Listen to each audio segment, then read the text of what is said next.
Thank you all for your patience. He's not exactly. We're going to get started if everybody would please quiet down. Thank you. Mr. Metersky, please go ahead. On behalf of the Korea Cold War families and missing, I want to thank you for giving us this opportunity to testify here today. The Korea Cold War families and missing fully supports any and all of the changes recommended by the current DASD of DPMO, Ambassador Charles Ray, that would dramatically alter the structure of the POW-MIA community and thereby increase its capabilities to identify 180 sets of remains annually for all wars combined. This would represent an increase in identifications of 150% per year. The DASD recommends that the lab be moved to the mainland because of the serious ongoing short staffing problems that the lab has never been able to overcome, located in Hawaii. A study requested by OSD DPMO to address the moving of the JPAC lab is currently being conducted by the Institute for Defense Analysis, and its results will be available in the next 45 days. The move to the mainland will allow the JPAC lab to acquire a level of professionalism that has greatly lacked for years, which is necessary to reach the DASD's goal of 180 identifications annually for all wars. To complement this effort, the DASD has written a new policy paper that redefines the strategy of how to make the best use of all of the government's assets used in the recovery and identification of remains. This policy paper is currently available on the DPMO website. There's also a DPMO paper which should be available shortly, detailing by percentages how the assets of DPMO JPAC should be used based on today's realities for each of the past conflicts. To ensure that the goal of 180 identifications take place, we recommend that JPAC be removed from the oversight command of PACOM and that oversight be returned to Army Casualty. PACOM, a warfighting command, has shown little to no interest in performance levels at JPAC. It has appointed incompetent military commanders and allows equally incompetent civilian commanders to run JPAC. We further recommend that the current and future DASD at DPMO be placed in unqualified command of the entire U.S. government commitment to this highest of humanitarian missions, the fullest possible accounting of all POWs from all wars, past, present, and future.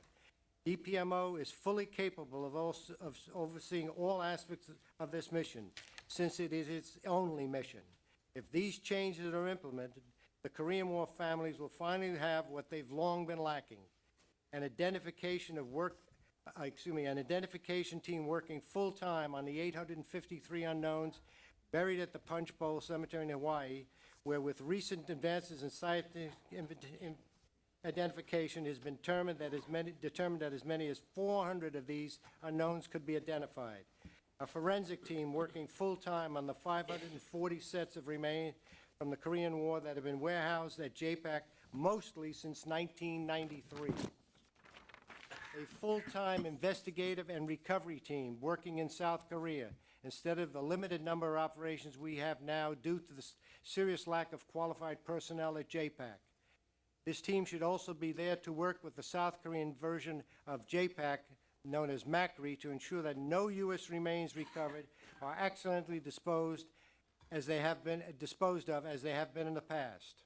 A fully staffed JPAC will allow operations recovery operations to be conducted in North Korea and also in South Korea, not as in the past an either-or situation. Currently, JPAC defines this as an either-or situation as they continue to cover its serious lack of personnel with a meaningless study of their own. Thank I've also you. been asked to make a statement. One last statement. By Irene Mander, President of the Korea Cold War Families Are Missing, regarding a meeting with Admiral Crisp on April 4th, 2008 in her offices in Hawaii, accompanied by 4 members of her organization, with Johnny Webb, the senior civilian of JPAC, was in attendance. The most important issue to discuss was the moving of the JPAC lab to the mainland that the Admiral was aware of. When this issue was raised, she immediately said she was doing this study. But in actuality, 4 months later, it was found out she was not doing the study. Okay, thank you, Mr. Piacine. Admiral has never explained or apologized for this. And is this any way to run a business? Thank you very much. I appreciate that. And of course, your whole statement is in the record. Ms. Piacine. Hi. Chairwoman Davis and distinguished members of the House Armed Services Subcommittee for Military Personnel, thank you so much for having this hearing today and affording me the opportunity to be the voice of many family members my organization represents. We who are family members and friends and comrades all share one thing in common. That is, we wait for the day that we can bring our missing loved ones and friends home. We want to understand what has truly happened to them. These unanswered questions haunt us. Birthdays, anniversaries, special days, all are lived with emptiness and questions of what truly happened to the ones we love and miss. With me today, I bring a picture of my uncle, William Charles Bradley. He served with the Army during the Korean War, and he was a medic. He was first listed as killed in action on December 1st in the area of Kunuri in Wysong County in North Korea. Through years of research by the analysts at DPMO, with the help of my dear friend and colleague, John Zimmerly, my family learned that he was actually a POW and died on a march route towards a holding camp. Now, we can ask that when negotiations resume in North Korea, that this specific area be researched. It is so important to truly know what happens to our missing so that we can move forward. His remains are still in North Korea, waiting to be returned home. Like many, he is homesick in Korea. Having served as president of the Coalition of Families for over 5 years, I have received a lot of suggestions of what can be accomplished to make the process work a little better. We strongly support and endorse plans to construct the new facility for the accounting process in Hawaii by JPAC. We believe that this will facilitate a reduction in the time of identification and thus speed the return of remains and much awaited information to the families. On a related point, we do not support relocation of this activity to Kaunas. The current location is ideal, being in the proximity where the majority of recoveries actually take place. A move would also hamper that very important international partnership with the South Korean forensic team, which benefits our recovery process. Additionally, the cost of such a move in these times of financial strife makes no sense at all from the view of the concerned taxpayer. There's a critical need also to have access to files that still are held as classified for over 50 years in the NORA at College Park. A press release dated March 11, 2009 notes that President Obama has approved a $459 million budget for the National Archives. $1 million of those dollars has been allocated solely for the development of a new Office of Government Information Services created by a 2007 amendment to the Freedom of Information Act. It will monitor compliance of federal agencies and ensure that the records of government remain open and accessible to the public. We ask that you also support House Resolution 111, as we believe it will aid in the much-needed assistance in the accounting process. Ms. Piacine, your time is up. I think you. that we'll have an opportunity to get Okay, back thank to you. some of your other issues. Thank you very much. And Mr. Broward, please proceed. Madam Chairwoman and members of the committee, thank you for the opportunity to speak with you. Turf wars, bureaucratic sabotage, and unethical behavior on part of a few continue to exist in the POW-MIA mission. To have a complete account of what the mission needs would require department managers of JPAC to testify under oath before your committee. They know the problems that exist and have excellent ideas to correct those problems. For several years, we have advocated for a strong central authority to manage the agencies involved in the U.S. government POW-MIA program. Ambassador Ray has worked very hard to make the mission more effective. The merging of Joint Task Force Phillips County and the Central Identification Lab in 2003 was a good move, but has led to some unanticipated consequences that need remediation. Please refer to a DPMO draft report in response to the Senate Armed Services Committee Report 109-254. This DPMO draft report was completely ignored by JPAC and PACOM when the final report was drafted and sent by DOD to the Senate Armed Services Committee. Both of these reports are attached to my statement. These two documents tell the problems that exist within the current structure. In fairness to Admiral Crisp, she was not the JPAC commander in 2007 when the final report was sent to the Senate Armed Services Committee. The draft DPMO report in just 4 pages addresses the problems that exist and ways DPMO was considering to correct those problems. Since 2004, there have been 364 identifications, or 73 per year. This means it takes 7 staff members working full-time for 1 year to make 1 identification. During this time, 65% of recoveries and identifications were from World War II and Korea, yet 75 to 80% of resources were devoted to Southeast Asia. In the SIL, there are 1,433 unknown remains. For several years, we advocated for a more effective outreach program for obtaining family reference evidence, mitochondrial DNA. The Defense Science Board report of 1995 recommended an aggressive outreach program which could be used today, but this report has not been accepted. Finally, in June 2008, I went to the Joint Chiefs of Staff for help. The Joint Chiefs of Staff directed that a plan be developed, but as of this date, 9 months later, no plan has been developed either by the service casualty officers or DPMO. In 2003, we presented a plan to JPAC for the possibility of associating MIAs to unknowns and turning the punch bowl. In 2004, Dr. Hall, the SIL director, saw merit in the plan and hired a forensic anthropologist in early 2005 to work on the plan. A historian was to be hired, but there were no funds to do so. Since that time, there have been 7 exhumations, 6 have been identified, and 1 is pending DNA processing. Could you wind up your statement? That would be helpful. Thank you. Yes.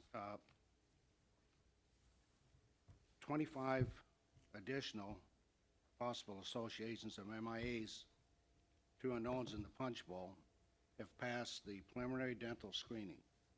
Yet, this is research that I do, yet there's only been 2 exhumations in the last 2 years. And it's not the part of the laboratory, it's critical shortage of forensic anthropologists and professional historians. Okay. Thank you very much. I certainly appreciate all of your the testimony here and your statements. I know it represents tremendous background on your parts, and it's very difficult to condense that in a few minutes, but as you can tell by the size of the panel, I think we're going to have an opportunity to get to some of the issues that are important to you, but more than that, we really want to try and think about where we go from here, and that's going to be the focus, I think, of a lot of our questions. I wanted to just ask that we all welcome and ask unanimous consent that Ms. Kilroy be allowed to participate in the hearing today. Hearing no opposition, and also unanimous consent that the statements of Mr. Hall, Mr. Phillips, Mr. Tenney, and Mr. Jones also be submitted to the record. Thank you. Many of you have touched on the organizational structure of the PIA community and the problems that you see with that. Some of you have stated the problems, others have additional concerns about the ability to move through and work as efficiently as possible under that structure. If you could talk to us a little bit about what you see as bringing the POW-MIA community under one formal structure instead of the current structure that we have with several entities that play a role in this but don't necessarily have the ability to do the work that you see that's required. What are some of those issues? What do you see as some of the downsides as well to that kind of restructuring? We can. I want to. Well, I think it would be the worst possible time to consolidate this all in Washington, D.C. under the Defense POW-MI office. First of all, it's at too low level.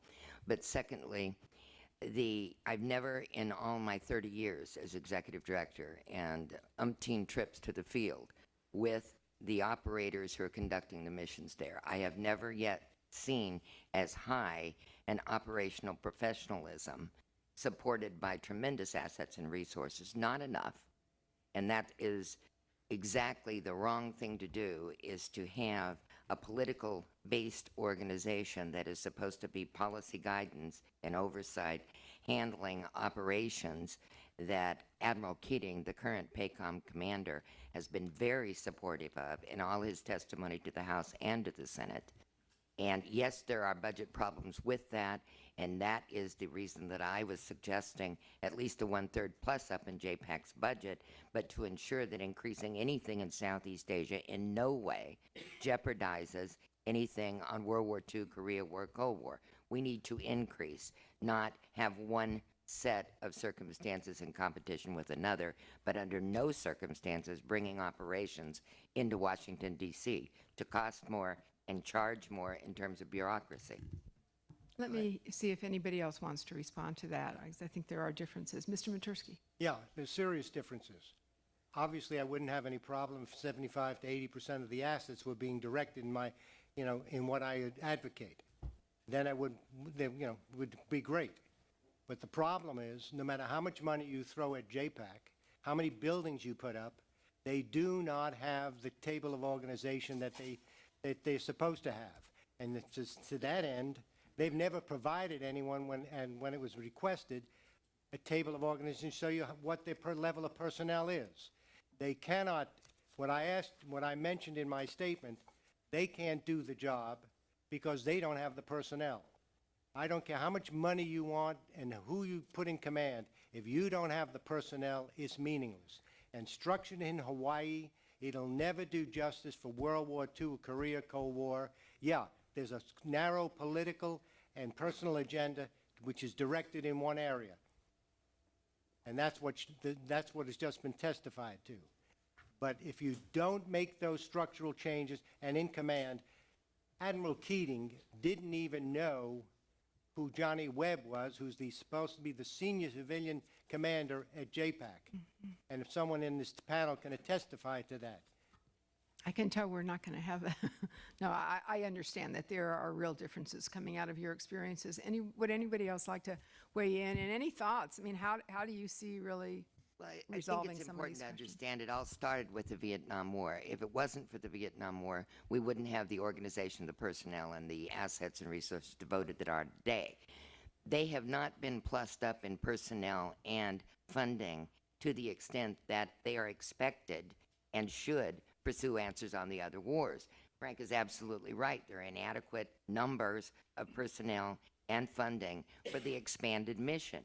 If Congress and the American people are going to expect more from Joint POWMI Accounting Command and its lab, the first thing they need to do is plus up personnel and plus up funding. And right in my little abbreviated statement, we talked about forensics anthropologists. You can't do any of it, field or lab, without increasing that element. Yes, Excuse I me. wanted to. There's Mr. one Mc- serious deficiency in that argument. You're not going to get the people working in Hawaii. They have been leaving Hawaii on a consistent basis. So why would you want to fund up something in a location that will never be fully staffed with professional personnel to thank you, Mr. properly do Metersky. the job? I want to make sure I turn to anybody else who would like to comment on this issue. Yes, Ms. Piacine.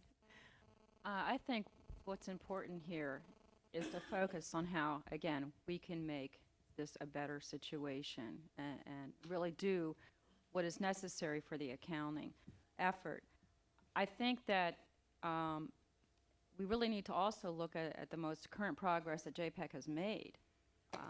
My understanding is not that they are losing anthropologists right and left. I think currently they've set up a college there and are actually retaining people. So I think whenever the JPEC folks come in, I think that those questions need to be asked. Thank you. Yes, Mr. Broward. On that same And note, I know my time is up, but if everybody doesn't mind, if we could try and hear from everybody, that would be great. just Mr. a couple Broward. things. When we first went to JPAC about 8 years ago, they had 36 anthropologists. Today, they're down to 19.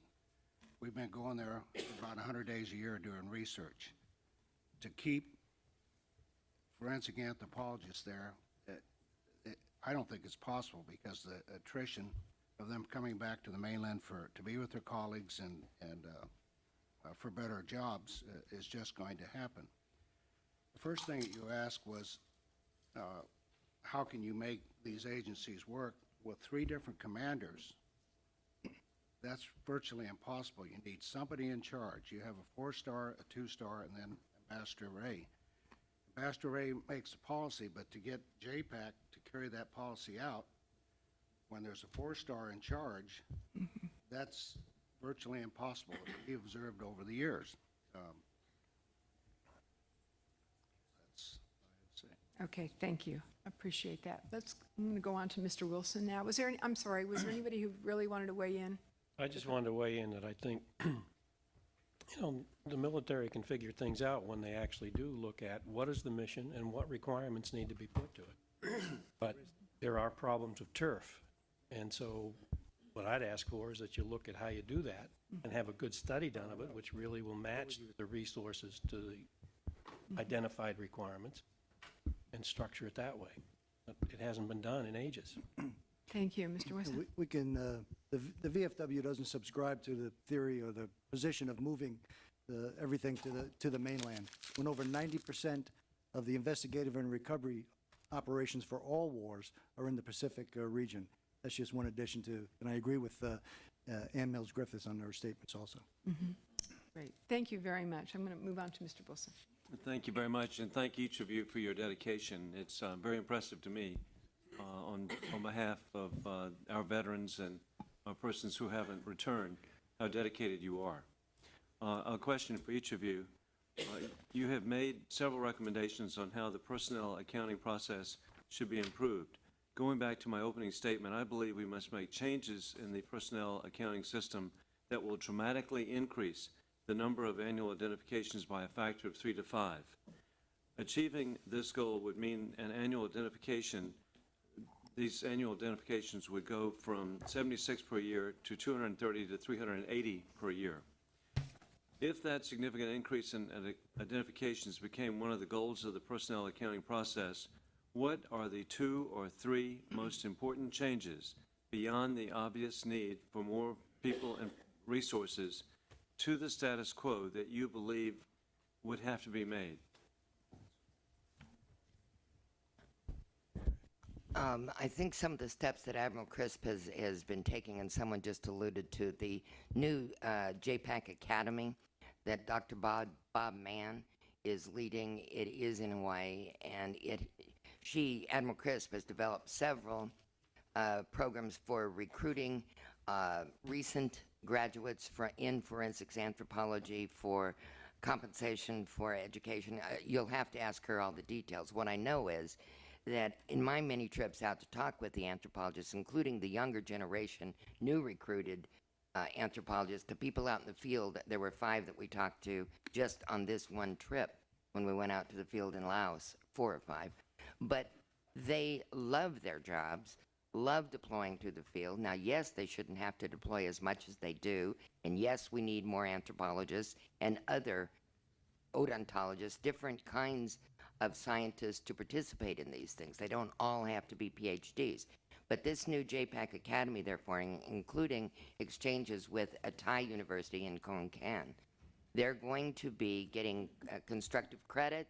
They're developing all kinds of imaginative solutions for getting more anthropologists into the program and for advancement within that program to expand their numbers. So that's all, to me, very positive.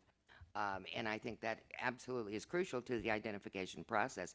In fact, the League supports additional laboratories that would be devoted solely to, and some of those could be in the continental U.S., adjunct labs to focus strictly on identification of remains, not deployable assets that do all the field work, but strictly focus, and that could be in an addendum to the existing laboratory structure, but so long as they are under the Joint POWMI Accounting Command, so that they don't become politicized or controlled by policy ups and downs in the community, but in fact continue to focus on the work at hand. Number one thing I believe that can be done is you have to professionalize the staff. You need more professional historians. You need more forensic anthropologists. The reason that these fellas aren't being worked on, the right it's being done and exhumed, is because there's not the staff there to do it, either professional historians or anthropologists. It's a shame. Some of these go back over 2 years. They've been approved by an odontologist. Let's get them out of the ground. They still sit, and I think that's a really disservice to the youngsters missing. In regard to funding, I don't think you need to increase the funding. You just need to professionalize the staff. There's so many people that work there. They have, I think, 66 analysts, and I really don't know what the analysts do. They're good people. I like them. But who gets the job done is either a professional historian or forensic anthropologist. That's where the identifications come from. The historians tell you where to go to find remains. Thank you. Yes. I would say one other thing to look at is, is the diplomatic piece. Who can really influence the countries that we need to influence and make the arrangements and the coordinations? I think we have to look at that piece and look at it hard. And aside from the obvious problem of dealing with DPRK, which other countries do you think we need to work with more closely? I'll defer to Ann on that. Well, clearly we need to focus at a higher level as we did in earlier years.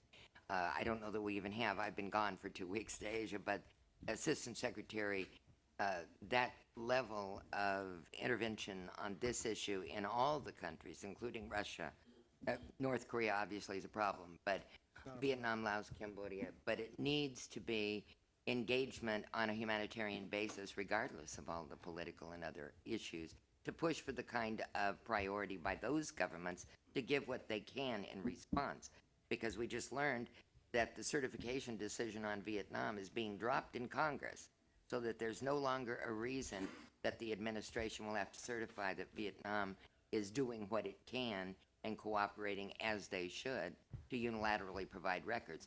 It was in there from 2001 until now, and we understand now it's being dropped. Excuse me. Comment about North Korea. As of yesterday, quote unquote, North Korea is ready to re-engage on the POWM issue, and we didn't shut it down. North Korea, Ambassador Kim Young-gil, you shut it down in 2005, your country.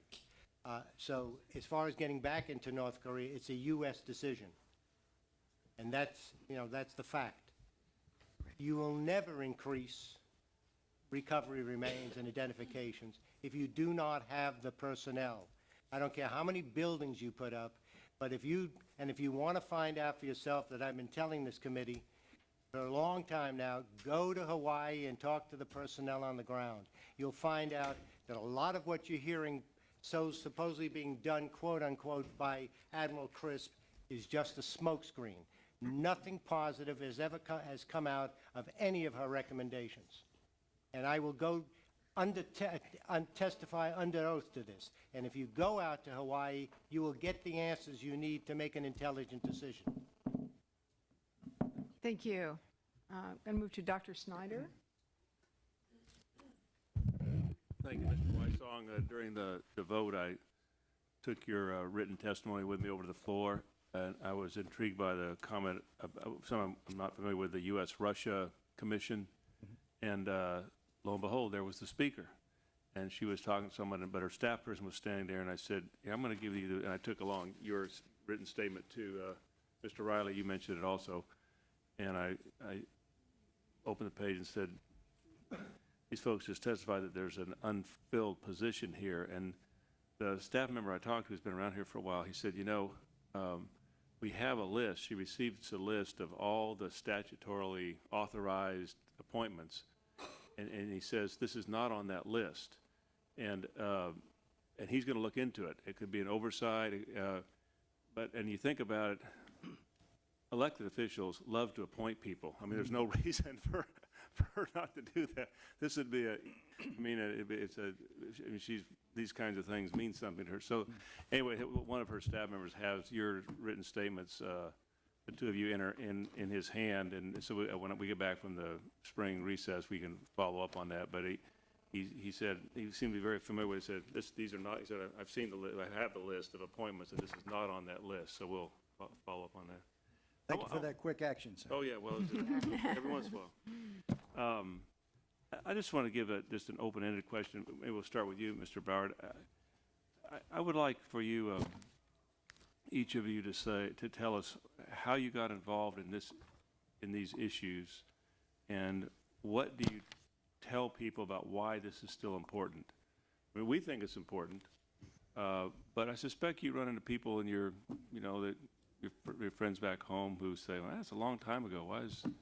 Why is it still important? I'd like to start with you, Mr. Barrow, about how you got involved in this and why this should be important to all Americans.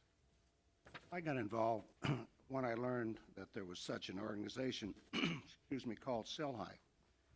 After the Korean War, we were told not to talk about MIAs. It might cause problems with Russia. I was with Marines in both North and South Korea that are missing. Some of them I was raised with, and it's been on my mind for many years, so that's how I got involved to try to do research and bring some of these. We're all very young at that time to bring them home, so that's how I got involved.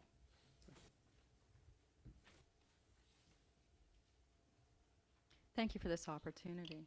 I got involved in this issue when I guess it was around 1999, and my mother and my aunt both donated the mtDNA reference sample because my uncle obviously had not returned from the Korean War, and so got involved in also the commemoration of the Korean War and went out. And I think that it's very important for all Americans to care and be concerned about all those that are still unaccounted for.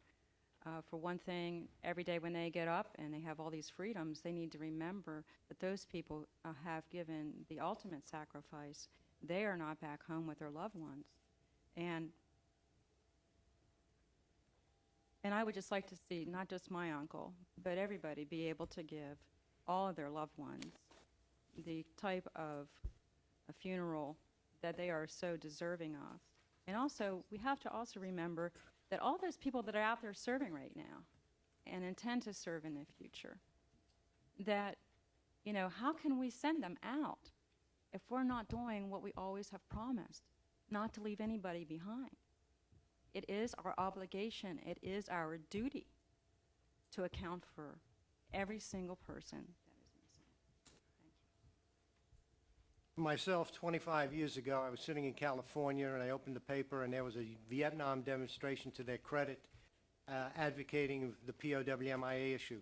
And I read the number, 2,200 and something, and I said, my God, there's over 8,000 from the Korean War.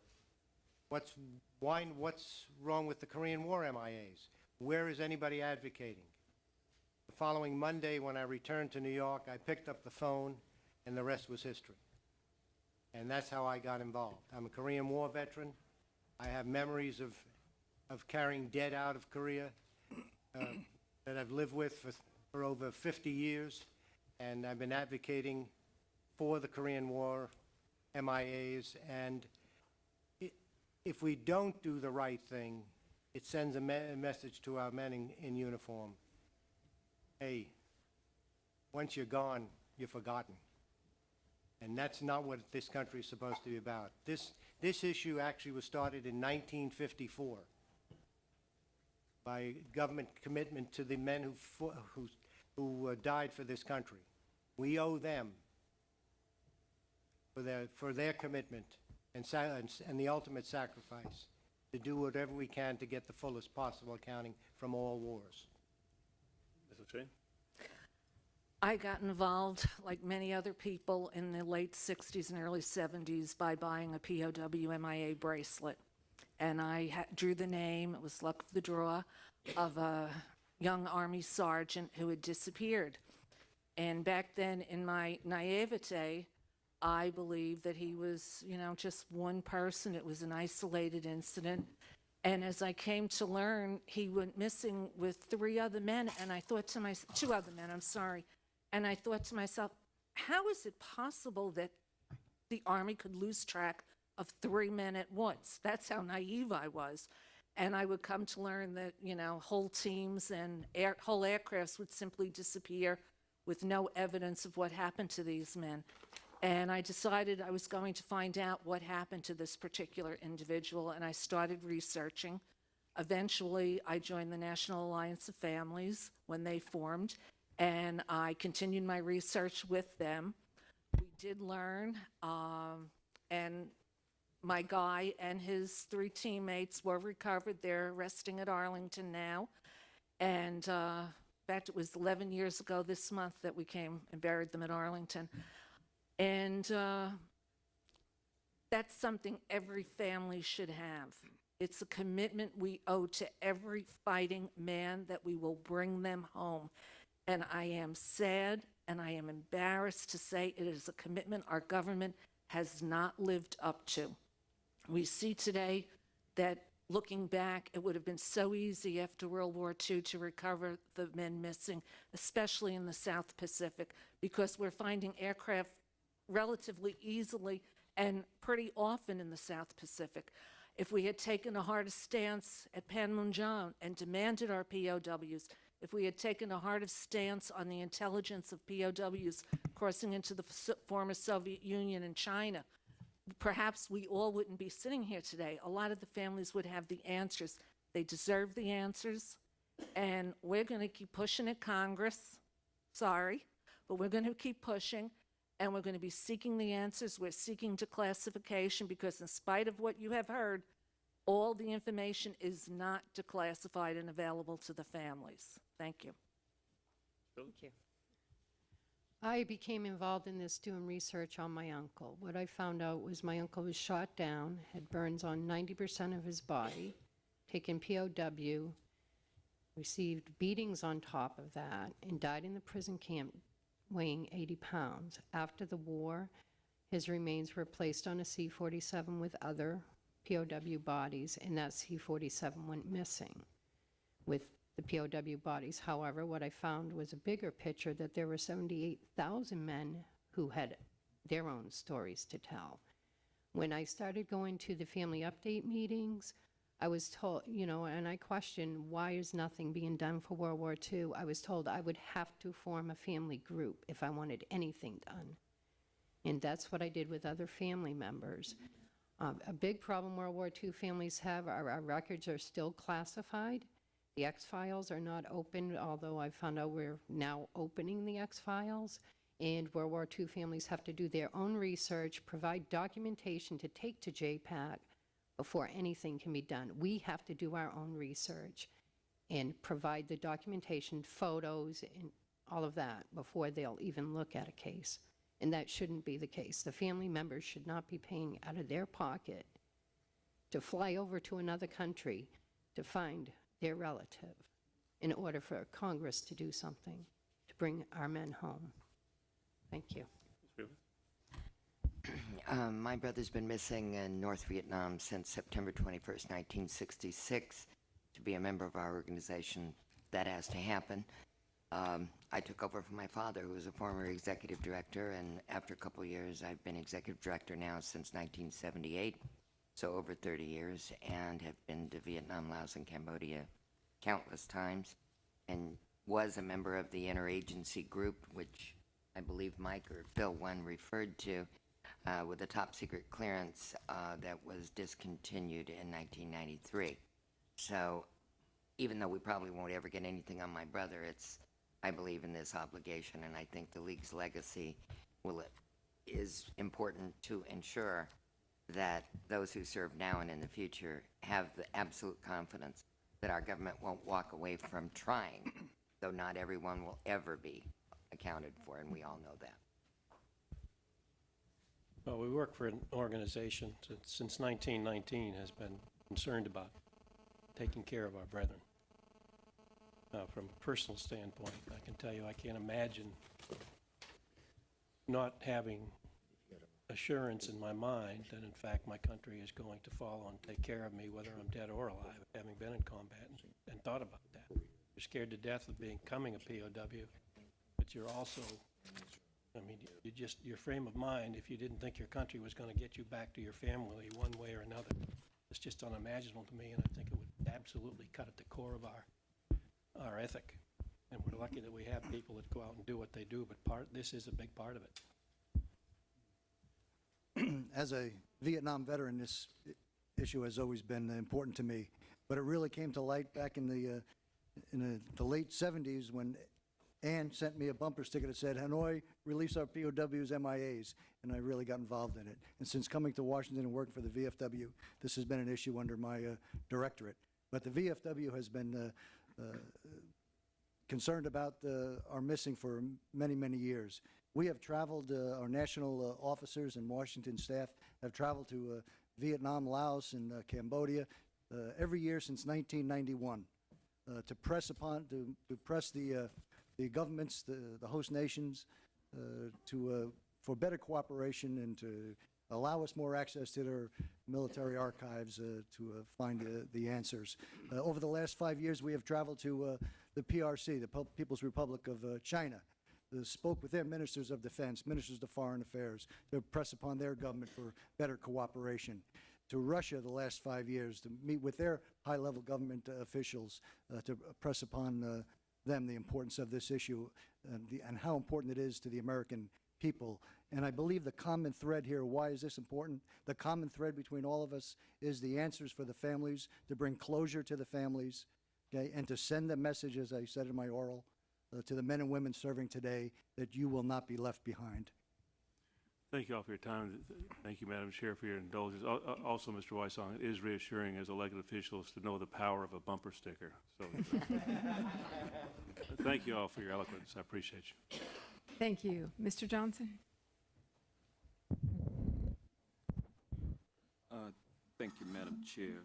And I would like to, first of all, I'll apologize for not being here on time, but there were several other things that prevented me from doing so.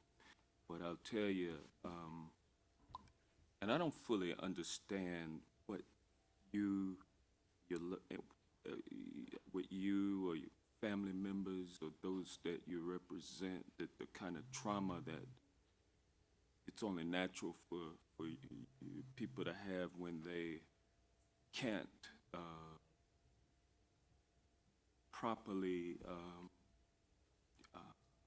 funeralize their loved ones for whatever reason. And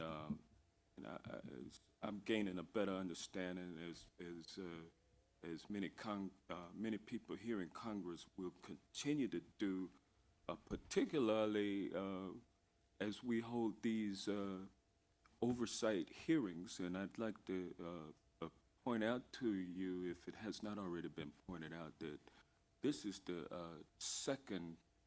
only the second hearing in the last 11 or 12 years, but and the other hearing took place in the 110th Congress, and we're now in the 111th. I'd say that there's some definite momentum here for there to be, there's already been a new look, and I appreciate the Chairwoman for bringing this up today, and I know that it will continue to be an issue. And someone said, once you are gone, you are forgotten. I don't think that that's going to hold true in the future. And I don't know how many of Congress people have the missing in action flag up as you enter their office, along with the American flag, but there's quite a few, I believe, and my office is one. But I would like to think, that represents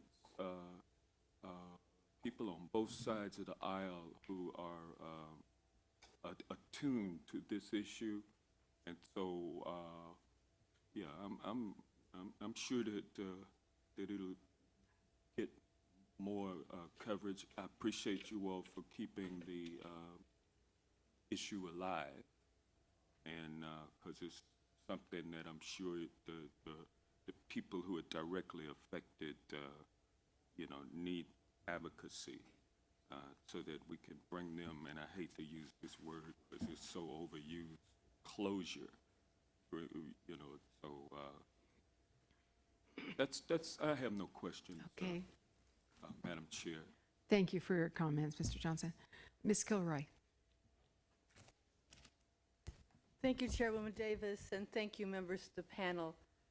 I particularly want to thank those of you who have served in our military and served in our conflicts. I want you to know that we honor and respect your service, and I believe that we owe a debt as a nation to those who served and to their families. And we need to recognize that I think the families also sacrifice a great deal when loved ones are called up, and when loved ones don't come home. That loss is excruciating. I am the daughter of a World War II vet who served in the Pacific Theater, who served in New Guinea. He came home, but his brother Leo did not come home. My grandmother didn't have any hope of having his remains returned. He was lost at sea. But I'm sure that would have meant a great deal to her if that would have been possible. And another uncle was a Korean-era veteran. And of course, I grew up in the time of the Vietnam War conflict. And my good buddy from a couple doors down was lost in action in Vietnam. And that had a very big impact on me as a teenager, high school student. So this is an important hearing today, and I thank the chairwoman for allowing me to participate, even though I am not a member of this committee. This is an issue that is important to us and to our country. And I listened very carefully to your testimony and to your answers to the question about how you got involved. And it seems to me that you were very concerned that each soldier got what we promised him as a nation, that those families got that respect that they were due to have their loved ones come home, and that it also meant something to soldiers currently serving, that we weren't going to leave them behind in a foreign conflict. So what it says to me is that regardless of conflict, that you believe and that each of you would be committed to trying to find and bring home the remains of our soldiers, and that would be a good reason not to have any particular divisions between which conflict somebody served in or was lost in. And so I was wondering if you had thoughts about the allocation of resources. Ms. O'Shea referenced the planes that have been identified in the Pacific Theater from World War II. And that's recently something that has been brought to my attention because the remains of a resident and a service member from my 15th Congressional District, Second Lieutenant John Funk, who was a navigator aboard a C-87 aircraft in 1943 that disappeared in that dangerous area known as the Burma Hump, region between India and China. His plane was returning from airlifting supplies, equipment, and personnel to the Chinese government and allied forces after the mainland route through Burma was seized by the Japanese. These missions were certainly key to getting supplies to the coast and to helping our Pacific Theater operations. It's called the Forgotten Theater of World War II, and I want to make sure that these men are not forgotten now. So I was wondering, particularly since you made the comment about the planes that have been identified, what we can do to expedite the investigation of those planes that were gone down and to bring home the remains of people like Second Lieutenant John Funk. More funding and more staff. We need to have additional teams that are able to go out, not at the expense of another conflict, but rather to elevate all conflicts, all wars to the same level, the same priority, the same professionalism, and fund it so that you can have teams going out and recovering the World War II, the Korea losses. While North Korea, there is a problem, we all acknowledge that. There are many American servicemen resting in the grounds of South Korea. They need to be brought home. They need to be identified. We need a project of such massive proportion that will allow this mission to be accomplished. And I would also like to just add that while we are focusing on recovery and identification of remains, I would like to go back to my testimony and remind this committee that there are cases where the individuals survived their loss. There is intelligence that they were being moved to, or at other locations. And searching for those individuals at lost locations, quite frankly, will be a waste of time. We have to determine who those men are. We know who some of them are, but we have to reinvestigate those cases and pursue new avenues with the governments that are accountable for these men. Could I add to this? Ms. Kilroy, I'm going to go ahead and let you, the rest of you, respond to that question. I wanted to ask that as well about the flexibility and changing the strategy that we have before us today. And so if a few of you want to comment on that, and then we're going to break for a vote, and we're going to take the next panel after that. So I just wanted to let you know if you wanted to weigh in on this question in terms of the strategy most recent first, which is, you know, up in terms of a discussion really of how we look at this strategy differently. I think a couple of things that would help is new technology like the ground penetrating, you know, radar, side scan sonar, in research. World War II, we have to do our own research. All the records are here in D.C. I don't know if you want to hire an independent group to help JPAC with that, you know? I mean, you're going to have to fly someone from JPAC up here to look at records. It's kind of crazy. You know, and even if DPMO looks at the research, you're not always sharing information. And we do need new technology, like the ground penetrating radar for the aircrafts that you're talking about being down, or side scan sonars of aircraft underwater. So I wanted to add that, and more research needs to be done. I wonder if anybody wants to respond to a change in strategy quickly, because we're going to have to stop. But go ahead, Mr. Broward, I think you had to. I don't know whether you'd call this a change in strategy, but there's new technology called radiograph matching that's terribly important. It's developed in January, and it's going to need funds for research and development. Currently, the JPAC budget does not have any funds for research and development. And I think there's such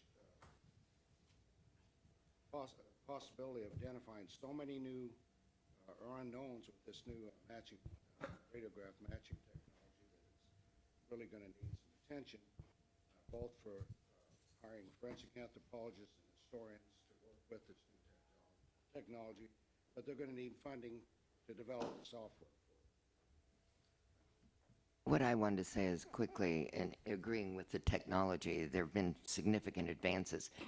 What Ms. O'Shea said about people last known alive, those require investigations, and many of them were alive and on the ground. We have been talking in terms totally of remains today, which always distresses me, but it's one of the reasons that the Defense Intelligence Agency specialists, that our investigators are so important to the Vietnam War effort. But I would point out, too, in terms of strategy and timing, it isn't just looking at remains recoveries from 50 and 60 years ago. In the Korean War, there were people last known alive that haven't come back, and in the Vietnam War. That is not true, obviously, on World War II. And yes, there are about 30,000 that went in sea. Maybe it's more. I don't know the exact numbers that are considered buried at sea. But there's a wide variety here, and each war needs to be addressed in its own circumstances, including investigations on people who were last known alive. And that's not to say they're all running around alive somewhere today. I'm saying those have been the highest priority of our government. Some of us differ with how serious it's been, but nevertheless, it has been a separate priority, and thus the focus on most recent wars, because of last known alive cases being the priority, as they should be, I believe, in the Korean War as well. If I may, I would just like to add to that, that our organization does believe that there were last known alives from the World War II. There is evidence in the Gulag study that was done by the Joint Commission Support Directorate, that is the investigative arm of the U.S.-Russian Joint Commission, that talks about that. As Ann said, we don't know that they're alive today, but certainly there is evidence that needs to be looked at, because if we're looking for those men at the lost locations, we're not going to find them. Thank you. Ms. Piacine? Yes, I would like to say that what I think is really important in the accounting process, and to move forward, we definitely need your support desperately on having our files declassified, even though there's a presidential order out to do so. This has not been done, and most recently, a research team from the Coalition of Families went to the National Archives and went through boxes where they had multiple slips that just the files had been taken out, and they were debriefing files, and no one has even looked at these files for over 15 years. We really need your help. Thank you. I want to thank you all so much for your participation today. It's been very important for all of us to hear from you. And as I said, we do have your full testimony, but we certainly welcome any other written statement that you choose to give us, and to stay in touch and engaged as you certainly have been. And we hope to be very responsive to that. When we come back, we will have the second panel, and you're certainly all, of course, welcome to stay. Thank you. Thank you.